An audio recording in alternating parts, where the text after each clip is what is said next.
Kapag nakakikita tayo ng mga lumang barya sa loob ng ating mga pitaka, cabinet o lumang alkansya, ang unang pumapasok sa ating isipan ay kung may halaga ba ito ngayon sa market. Isa pong partikular na barya na madalas pag-usapan at itinatanong ng marami ay ang 25 centimo na may taong 1998 dito po sa Pilipinas. Katulad po ng nakikita natin sa larawang ito. Maraming haka-haka at kwento sa internet, dito po sa internet, tungkol sa mga lumang barya. Kaya sa video na ito, pag-uusapan po natin ang bawat detalye ng naturang baryang ito. Alamin natin ang mga technical na specification nito, kung ano ang mga interesting na bagay na makikita natin dito, magkano ang totoong presyo nito ngayon kung bibilhin ng isang interesado o seryosong kolektor, at ang pinakamahalagang tanong, mas okay ba itong itago na lang bilang alaala o mas magandang ibenta agad kapag nakahanap ka ng ganitong barya? Ngayon ay magsimula po tayo sa pagkakakilanlan ng baryang ito para masigurado natin na tama ang hawak mong barya. Ang 25 centimo na ginawa noong taong 1998 ay opisyal na bahagi ng tinatawag na New Design Series na inilabas ng Bangko Sentral ng Pilipinas. Kung titingnan mo ang pisikal na anyo nito, gawa po ito sa material na brass. Ang brass ay isang uri ng metal na nagbibigay sa barya ng madilaw-dilaw o tila gintong kulay kapag ito ay bago pa o hindi pa gaanong nagagamit sa sirkulasyon. Kung titignan po natin ang disenyo nito, sa harap na bahagi o ang tinatawag na overside, makikita natin dito ang malaking numero na 25. Yan, nasinundan po ng salitang sintimo dito sa ibaba. Dito na rin makikita ang taong 1998 na nakatatak po sa pinakaibabang bahagi na siyang nagpapatunay kung kailan po ito ginawa. Sa likod naman na bahagi o ang reverse side, ayan, nandito po ang opisyal na logo ng Bangko Sentral ng Pilipinas. Kasama ang text na nakapalibot dito. Ayan, Bangko Sentral ng Pilipinas, 1993. Pagdating naman sa mga sukat at tsaka timbang nito, mahalagang malaman po natin ang eksaktong numero upang malaman po natin kung peke o totoong barya ang hawak mo. Ang 1998 25 centimo ay may eksaktong timbang na 3.8 grams. Hindi ito ganoon kabigat at hindi rin naman sobrang gaan. Ang diameter naman nito o ang kabuuang sukat ng bilog ay eksaktong 20 millimeters. Ang ganito pong sukat ay sakto lang para sa isang maliit na barya na ginamit sa pang-araw-araw na transaction noong mga panahong iyon. Ngayon ay dito naman tayo sa mas interesting na bahagi. Ano nga ba ang kakaiba o interesting na bagay tungkol sa baryang ito?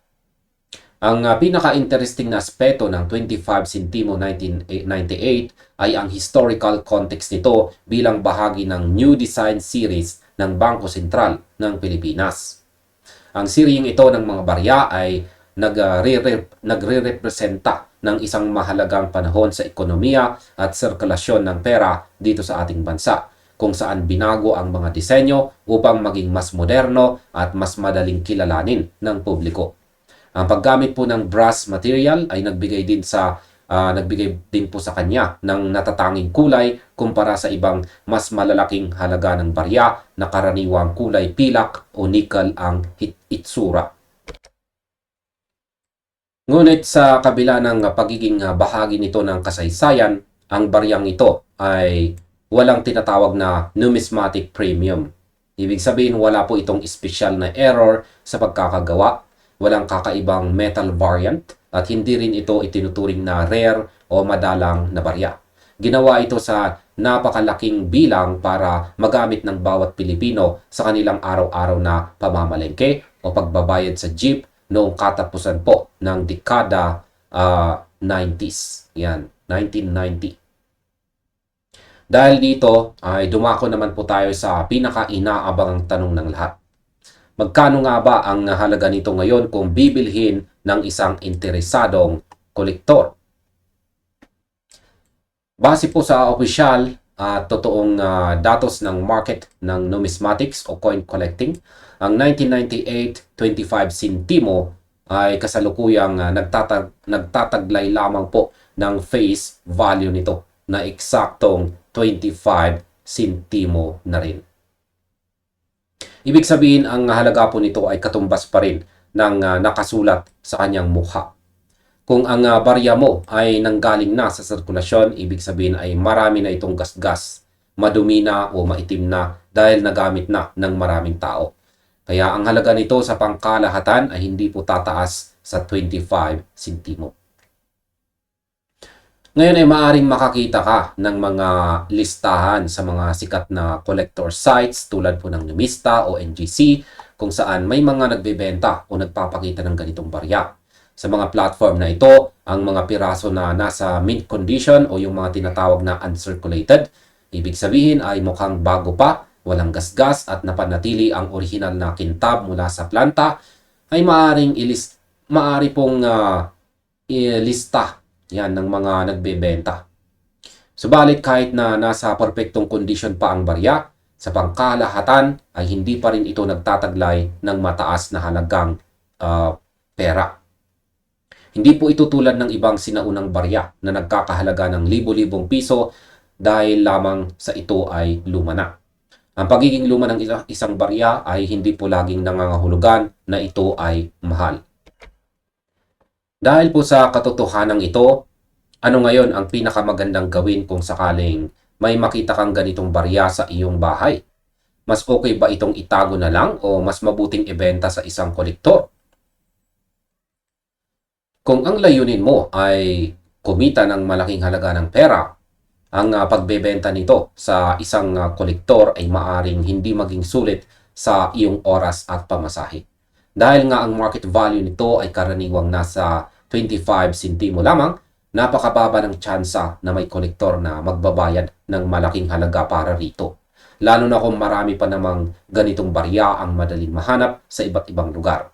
Ang mga seryosong kolektor ay naghahanap lamang ng mga barya na may mataas na rarity o yung mga may factory errors na nangyayari lamang ng napakabihira. Kaya naman, ang mas praktikal at mas okay na desisyon ay itago na lang ito bilang bahagi ng iyong personal na koleksyon o bilang isang makasaysayang alaala. Ang pagtatago ng baryang ito ay may halaga pagdating po sa pag-alala sa kasaysayan ng pananalapi dito sa ating bansa. Maaari mo itong ipakita sa mga susunod na henerasyon upang makita na rin nila kung ano ang itsura ng barya na ginagamit noong taong 1998. Ang halaga po ng kasaysayan at ang edukasyon na maibibigay nito sa iyong pamilya ay mas mataas kumpara sa liit ng halaga nito kung ipagpipilitan mo itong ibenta sa market ngayon. At ayan, lagi po nating tandaan na sa mundo ng coin collecting, ang scarcity o kakulangan at ang kondisyon ng barya ang siyang nagdidikta ng tunay na presyo. At hindi lang ang taon, kundi kailan ito ginawa. Ang 25 centimo 1998 ay isa pong magandang piraso ng sining at kasaysayan ng Bangko Sentral ng Pilipinas. Ngunit nananatili itong abot kaya at may simpleng halaga sa kasalukuyan. At hanggang dito na lamang po tayo sa video na ito mga kabarya. Maraming salamat sa panonood at maaari na rin po ninyong panoorin ang sunod na recommended video natin dito.